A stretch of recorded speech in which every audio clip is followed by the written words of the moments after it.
நான் எம்எல்ஏ மருமக. நான் வந்து என்ன வேணா பண்ண முடியும். உங்க அம்மாவை இப்பவே நினைச்சாலும் ஸ்டேஷன்ல தூக்கி வைக்க முடியும் என்ன மிரட்டுறாங்க. குழம்பு கரண்டியை வச்சு என்ன ஃபுல்லா உடம்பு ஃபுல்லா பிளட் வர வர என்ன அடிச்சிருக்கிறாங்க. நான் கெஞ்சுவேன். அவங்க சொல்றாங்க வந்து சமாதானம் பேசிக்கலாம், நான் காசு கொடுக்கறதா இருந்தாலும் கொடுத்துட்றேன் அப்படின்னு சொல்றாங்க. என்னை அசிங்கப்படுத்துறாங்க. அதை வந்து வெளியே யாராவது வந்து கேட்டா அவங்க சொல்றாங்க நான் எம்எல்ஏ வீட்டு மருமக, இது எம்எல்ஏ வீடுன்னு சொன்னா எவன் வந்து கேட்பான், எவனா இருந்தாலும் பொத்திக்கிட்டு போவான்ற வார்த்தையை அழுத்தி சொல்றாங்க. என்ன அடிக்கடி சொல்றாங்க நீ ஒண்ணு இல்லாத நாய், நீ வந்து என்ன பண்ண முடியும் என்ன. என்னோட கேஸ்ட வச்சு 2 தடவை என்ன அசிங்கமா திட்டிருக்காங்க.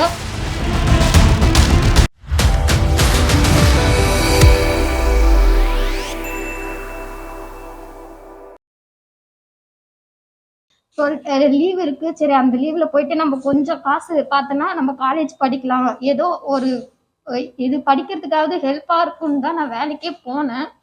ஆனா வேலைக்கு போன இடத்துல என்னை படிக்க வைக்கிறேன்னு சொல்லி என்னோட காசு சம்பளம் 1 ரூபாய் கூட எனக்கு கொடுக்கல. படிக்க வைக்கிறேன்னு சொல்லி ஏமாத்திட்டு தான் இருந்தாங்க கடைசி வரைக்கும். நான் படிக்கணுன்றதுக்காக தான் வேலைக்கே போனது. ஆனா என்னை இவ்வளவு கொடுமைப்படுத்தினாங்க. இதெல்லாம் தாங்கிக்கிட்டேன்.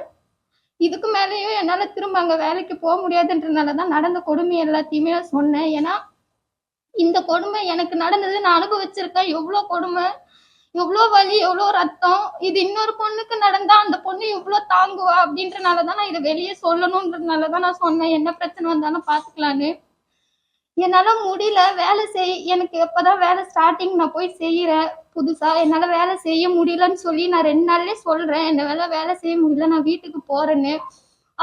அவங்களோட நான் எம்எல்ஏ மருமக, நான் வந்து என்ன வேணா பண்ண முடியும், உங்க அம்மாவை இப்பவே நினைச்சாலும் ஸ்டேஷன்ல தூக்கி வைக்க முடியும் என்ன மிரட்டுறாங்க. நாங்க வந்து எதுவுமே இல்லாதவங்க, எங்கள்கிட்ட காசு பணம் எதுவும் இல்லை. அவங்க சொல்ற மிரட்டலுக்கு பயந்து நாங்க வேலை செய்யறோம். அவங்களுக்கு இருக்கிற டென்ஷன் ப்ரெஷர் அந்த காரணத்தை வச்சு நான் ஒழுங்கா வேலை செய்யல அப்படின்ற ஒரு காரணத்தை வச்சு என்னை அடிக்க ஆரம்பிக்கிறாங்க. என்னை எவ்வளவு அடிக்கணுமோ அவ்வளோ ஒருத்தர அடிச்சு என்னை கொடுமைப்படுத்திட்டாங்க. குழம்பு கரண்டியை வச்சு என்னை ஃபுல்லா உடம்பு ஃபுல்லா பிளட் வர வர என்னை அடிச்சிருக்கிறாங்க. நான் கெஞ்சுவேன், என்னை விட்டுருங்கக்கா, என்னால வேலை செய்ய முடியல. ஒரு மனிதாபிமானம் கூட இல்ல. ஒரு பொண்ணை இன்னொரு பொண்ணை இவ்வளோ கொடுமை செய்யறாங்க. அது அவங்களுக்கும் ஒரு பொண்ணு இருக்கு. அவங்க சொல்றாங்க வந்து சமாதானம் பேசிக்கலாம், நான் காசு கொடுக்கறதா இருந்தாலும் கொடுத்துட்றேன் அப்படின்னு சொல்றாங்க. இவ்வளவு கொடுமை நடந்திருக்குது, இதெல்லாம் சரியாயிடுமா? இதுவே அவங்க பொண்ணுக்கு இந்த மாதிரி நான் பண்ணிட்டு நான் காசு கொடுத்துட்றேன் என்னை விட்டுருங்கன்னு சொன்னா அவங்க விடுவாங்களா? அவங்க சொல்றாங்க ஒரே வார்த்தை, அவங்க மனசுல இருக்கிறது நான் எம்எல்ஏ வீட்டு மருமக, நான் வந்து என்னை அசிங்கப்படுத்துறாங்க. அதை வந்து வெளியே யாராவது வந்து கேட்டா அவங்க சொல்றாங்க நான் எம்எல்ஏ வீட்டு மருமக, இது எம்எல்ஏ வீடுன்னு சொன்னா எவன் வந்து கேட்பான், எவனா இருந்தாலும் பொத்திக்கிட்டு போவான்ற வார்த்தையை அழுத்தி சொல்றாங்க. என்ன அடிக்கடி சொல்றாங்க நீ ஒண்ணு இல்லாத நாய், நீ வந்து என்ன பண்ண முடியும் என்ன. நீயும் நானும் ஒன்னா. என்னோட கேஸ்ட வச்சு 2 தடவை என்ன அசிங்கமா திட்டிருக்காங்க. அவங்க எவ்வளவு அசிங்கப்படுத்த முடியுமோ அவ்வளோ ஒருத்தர் அசிங்கப்படுத்திருக்காங்க. நான் வேலைக்கு போனேன், என் மேல கை வைக்கிறது அவங்க ஃபர்ஸ்ட் பண்ற தப்பு. ஆனா எங்க அம்மாவை என்னென்னலாம் பேசியிருக்காங்க. என்ன சொல்றாங்க நீயும் உங்க அம்மாவும் வேலை செய்யறதுக்கு சரியான ஆள் இல்ல, நீங்க 2 பேரும் வாயை திறந்து அப்படியே சொல்றாங்க, நீங்க 2 பேரும் ரெட் லைட் ஏரியாவுக்கு போங்க, நல்லா சம்பாதிக்கலாம், அப்படி இல்லைன்னா வீட்டுல ஆள் வர வச்சு சம்பாதிங்க, அப்பயாவது உங்க அம்மாவால 2 லட்சம் கொடுக்க முடியுமா அப்படின்னு என்ன பச்சையா கேக்குறாங்க. ஒண்ணும் இல்லாதவங்க தான், ஆனா மான மரியாதை எங்களுக்கும் இருக்குது, அதை அவங்க யோசிக்கல. ஒரு பொண்ணை எவ்வளவு கொடுமைப்படுத்த முடியுமோ எவ்வளவு அசிங்கப்படுத்த முடியுமோ எல்லாமே பண்ணிட்டாங்க. எவ்வளவு ஒருத்தரும் பண்ணணுமோ அவ்வளவு பண்ணிருக்காங்க. மிளகாத்தூளை கரைச்சு குடின்னு சொல்றாங்க, குடிக்கலன்னா கரண்டி வச்சு அடிப்பான்னு சொல்றாங்க. அப்படி குடிச்சிட்டு யாரால முடியும் சொல்லுங்க, நீங்களே சொல்லுங்க. மிளகாத்தூளை குடிச்சிட்டு யாரால நின்று வேலை செய்ய முடியும்? வயிறு ஃபுல்லா எரியும், கத்துவேன், என்னால முடியல என்னை விட்டுருங்கக்கான்னு சொல்லி கத்துவேன். அப்பயே என்ன வேலை செய்ய சொல்லுவாங்க. காலையில 6:30 மணிக்கு எழுந்தா நைட்டு 1:30 மணிக்கு தான் என்ன படுக்கவே விடுவாங்க. அது வரைக்கும் வேலை செய்யணும், ஓடிக்கிட்டே செய்யணும். என்னை எவ்வளோ தொடப்பம் செருப்பு எல்லாத்துலயும் அடிச்சிருக்காங்க. என்னை கீழே படுக்க போட்டு அவங்க காலால மிதி மிதின்னு என் மூஞ்சில மிதி அடிச்சிருக்காங்க, அவ்வளவு பிளட் வரும். என்னால முடியாது, கெஞ்சுவேன், கதறுவேன், அக்கா என்னை விட்டுருங்க, என்னால முடியலக்கா, என்னால முடியல அப்படின்னு கெஞ்சுவேன். இவ்வளோ தூரம் பண்ணாலுமே ஒரு குழம்பு கரண்டியை வச்சு என் உடம்பு ஃபுல்லா அடிச்சிருக்காங்க, என் தலை ஃபுல்லா காயம், சிசரை வச்சு என் முடிய கட் பண்ணி, என் கைய கட் பண்ணி, ஹேர் ஸ்ட்ரைட்டிங் வச்சு என் கைய ஃபுல்லா சூடு வச்சு, இவ்வளோ பண்ணாலுமே என்ன ஒரு தடவை கூட ஹாஸ்பிட்டலுக்கு கூட்டு போனது இல்ல. ஒரு டாக்டரோ ஒரு நர்ஸோ கூட வந்து வீட்டுல என்ன பார்த்தது இல்ல. இவ்வளோ பண்ணாலும் அது நானா சரி பண்ணிக்கணும். ஐஸ் வீட்டுல இருக்க ஐஸ் எடுத்து வை, ஏன் நீ உன்னை எதுக்கு ஹாஸ்பிட்டல் கூட்டு போகணும், ஐஸ் எடுத்து வச்சு சரி பண்ணுன்னு சொல்லுவாங்க. எவ்வளோனா அவங்க சொல்றாங்க, சாப்பாடு நீயும் நானும் ஒன்னா, நீயும் நானும் ஒரே இதா, நான் சாப்பிட்ற சாப்பாடு உனக்கு கொடுக்கணுமா அப்படின்னு சொல்லி எனக்கு ரேஷன் அரிசி வாங்கி கொடுத்தாங்க. ரேஷன் அரிசி வாங்கி 2 நாளைக்கு ஒரு தடவை ஃப்ரிட்ஜில் வச்சு சாப்பிடுன்னு சொல்றாங்க. என்ன வீட்டுக்கு வர்றதுக்கு 2 நாளைக்கு முன்னாடி குழம்பு கரண்டியை வச்சு ஒரு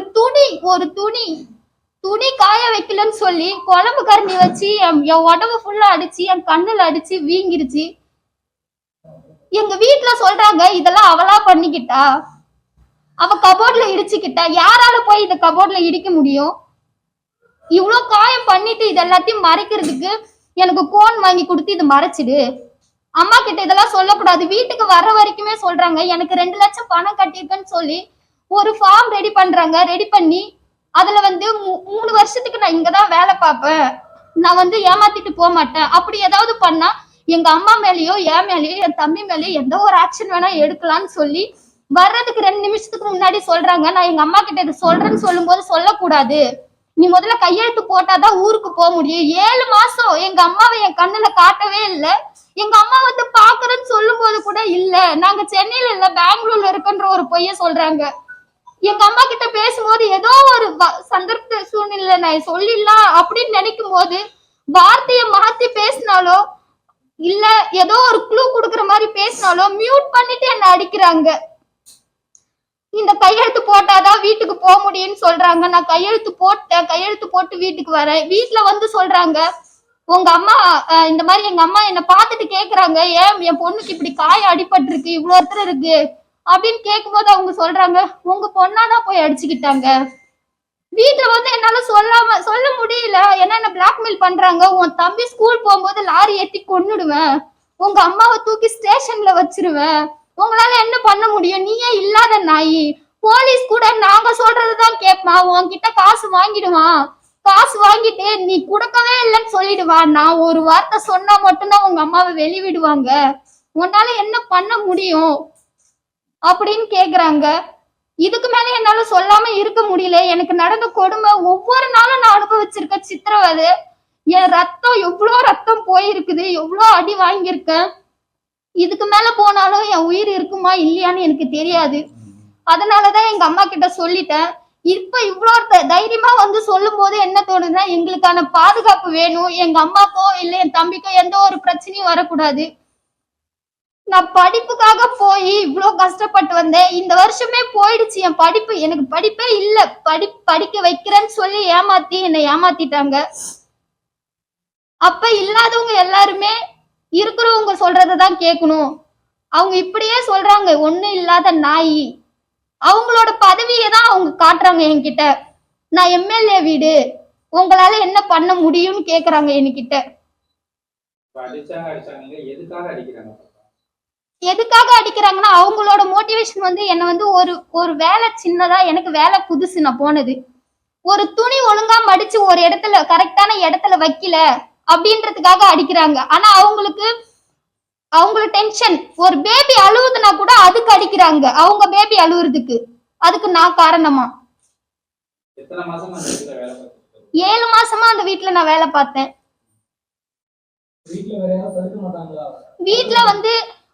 வீட்டுல வருவாங்க, ஒரு அக்கா வந்துட்டு போவாங்க வேலை செய்யறதுக்கு.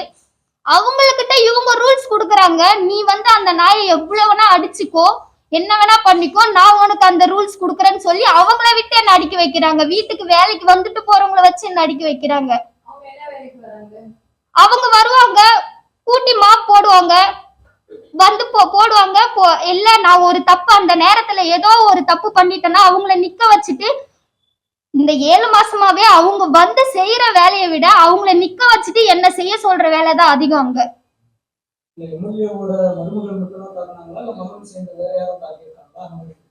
எம்எல்ஏ மருமகள் தான் என்ன 7 மாசமாவே தாக்குனது. எம்எல்ஏ மகன் வந்து ஒரு தடவை நான் வீடு பெருக்கிட்டு இருந்தேன். அப்ப அவங்க சொன்னாங்க, அந்த அக்கா சொல்றாங்க, அந்த நாயை ஃபாஸ்டா பெருக்க சொல்லுன்னு சொல்றாங்க. இவ்வளவு நாளுமே என்ன வந்து ஒரு பொண்ணு, அவங்களும் ஒரு பொண்ணு, மா இங்க வாமா போமா அப்படின்ற வார்த்தையை வச்சு என்ன கூப்பிட்டதே கிடையாது. என்னென்ன வார்த்தையில கூப்பிடணுமோ கூப்பிடக்கூடாதோ அந்த வார்த்தையை வச்சுதான் என்ன கூப்பிடுவாங்க. அவங்க சொல்றாங்க அந்த நாயை ஃபாஸ்டா பெருக்க சொல்லுன்னு. அந்த அண்ணன் வந்து சொல்றாரு ஃபாஸ்டா பெருக்க சொல்லி அக்கா சொல்றாங்கன்னு. நான் ஃபாஸ்டா பண்ணிட்டு இருக்கும்போது அவங்க சொல்றாங்க அந்த நாயை அந்த தொடப்பு கட்டியை புடுங்கி அடின்னு. அவர் அந்த தொடப்பு கட்டி புடுங்கி 2 அடி அடிக்கிறாங்க. நீ அடிக்கிறது சரியில்லை, ரொம்ப மெதுவா அடிக்கிறேன்னு சொல்லி அந்த தொடப்ப கட்டை பிஞ்சு போற அளவுக்கு என்ன அடிக்கிறாங்க அந்த அக்கா மறுபடியும்.